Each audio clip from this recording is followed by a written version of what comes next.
America में अश्वेत George Floyd की मौत के बाद बवाल जारी है। प्रदर्शन अमेरिका के सभी 23 राज्यों में पहुंच चुका है और हिंसक होता जा रहा है। अमेरिका के तमाम राज्यों में प्रदर्शनकारी सड़क पर है।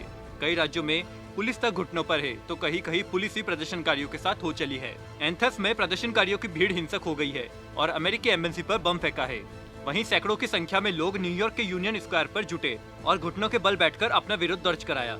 वहीं कैलिफोर्निया में भी नाराज प्रदर्शनकारी का हुजूम जमा हुआ और सड़कों पर लेटकर ही प्रदर्शनकारियों ने अपनी नाराजगी जाहिर की। आखिर क्या है पूरा मामला और इस पर राष्ट्रपति डोनाल्ड ट्रंप ने क्या कहा, जानने के लिए देखें पॉलिटॉक्स की इस खास रिपोर्ट को। ये है टॉक्स न्यूज नेटवर्क और आप देख रहे हैं पॉलिटॉक्स, राजनीति का कच्चा चिट्ठा। अमेरिका राष्ट्रपति डोनाल्ड ट्रंप ने अमेरिका की सड़कों पर सेना की तैनाती की धमकी दी है।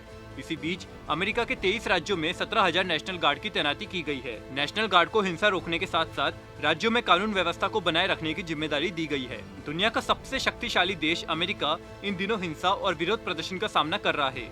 अश्वेत नागरिक जॉर्ज फ्लॉयड की मौत पुलिस कस्टडी में होने के बाद पूरे अमेरिका में विरोध प्रदर्शन हो रहा है। गौरतलब है कि 25 मई को मिनेसोटा में अश्वेत जॉर्ज फ्लॉयड की पुलिस हिरासत में मौत हुई थी। महज $20 के जाली नोट चलाने के आरोप में जॉर्ज को पकड़ा गया था और एक पुलिस वाले ने उसे जमीन पर गिराकर उसकी गर्दन को पांव से तब तक दबाए रखा जब तक उसकी मौत नहीं हो गई। इसी घटना से अमेरिका में भारी उबाल है। न सिर्फ अश्वेत समुदाय के लोग बल्कि श्वेत भी इसे लेकर सड़कों पर है। अमेरिका के सड़कों पर हिंसक प्रदर्शन हो रहे हैं। व्हाइट हाउस के बाहर भी प्रदर्शनकारियों ने सोमवार को प्रदर्शन किया।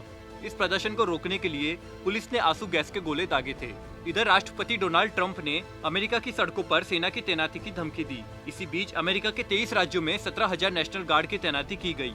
नेशनल गार्ड को हिंसा रोकने के साथ साथ राज्यों में कानून व्यवस्था को बनाए रखने की जिम्मेदारी दी गई है। नेशनल गार्ड अमेरिका की सड़कों पर उतर गए हैं और राज्यों में कानून व्यवस्था को बनाए रखने में मदद कर रहे हैं। नेशनल गार्ड ब्यूरो के प्रमुख एयरफोर्स जनरल जोसेफ लेंगेल ने कहा कि हम सबसे कठिन मिशन कर रहे हैं। इस मिशन के लिए हमारे गार्ड सुसज्जित और तैयार है। वह राज्यों में कानून व्यवस्था को बनाए रखने की मदद कर रहे हैं। राष्ट्रपति डोनाल्ड ट्रंप ने कहा कि मैं कानून व्यवस्था वाला राष्ट्रपति हूँ। हिंसा, लूटपाट, बर्बरता, हमले और अपमान को रोकने के लिए हजारों सशस्त्र सैनिक को भेज रहा हूँ। सैन्य कर्मी उन लोगों पर कार्रवाई करेंगे जो संपत्ति को नुकसान पहुँचा रहे हैं। इसी बीच अकार्सस रिपब्लिकन सीनेटर टॉम कार्टन ने हिंसा की तुलना घरेलू आतंकवादी से की है। ट्रंप ने कहा कि अगर अमेरिका में हिंसा नहीं रुकी तो विद्रोही अधिनियम लागू करना होगा। बता दे, विद्रोही अधिनियम सदियों पुराना कानून है जो राष्ट्रपति को घरेलू हिंसा को खत्म करने के लिए अमेरिकी सेना को भेजने का अधिकार देता है। इसकी जानकारी देते हुए ट्रंप ने ट्वीट कर कहा था, लिबरल गवर्नर्स और मेयर्स को हिंसा के खिलाफ सख्त होना चाहिए। अगर ऐसा नहीं होता तो फेडरल गवर्नमेंट इसमें कदम रखेगी और वो करेगी, जिसमें हमारी सेना को असीमित शक्ति मिलेगी और वह कई गिरफ्तारियां कर सकते हैं। पॉलिटॉक्स ब्यूरो, दिल्ली। ये है टॉक्स न्यूज नेटवर्क और आप देख रहे हैं पॉलिटॉक्स, राजनीति का कच्चा चिट्ठा।